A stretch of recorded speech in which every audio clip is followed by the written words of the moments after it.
আল্লাহ ডাক দিয়ে বললেন, হাবিব, এমন কোন সৃষ্টি নাই যে সৃষ্টির রব আমি না।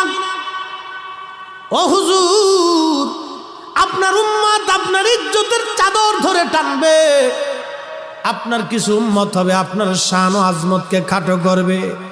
আমি আল্লাহ আপনাকে একটা মর্যাদা দিলাম, ওয়ামা আরসালনাকা ইল্লা রাহমাতাল লিল আলামিন।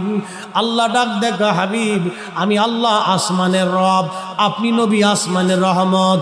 আমি আল্লাহ জমিনের রব, আপনি নবী জমিনের রহমত। আমি আল্লাহ রহিমের রব, আপনি নবী রহিমের রহমত।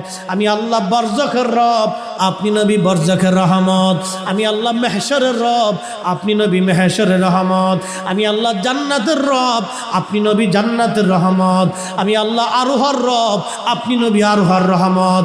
আমি আল্লাহ আসমান জগতের রব, আপনি নবী আসমান জগতের রহমত।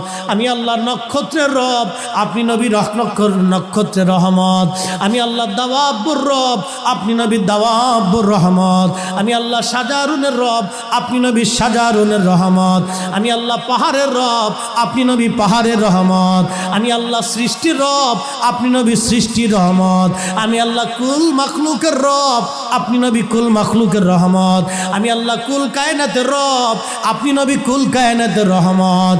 রহমত ছাড়া আল্লাহ সৃষ্টি চলে না, নবী ছাড়া সৃষ্টি চলবে না। নবী নাই, সৃষ্টি নাই, নবী যেখানে আমরা আছি সেখানে। এই জন্য নবীর ইজ্জতকে যারা ছোট করে দেখে ওরাই হলো অরিজিনাল বেদাতি। কথা বলেন ঠিক কিনা?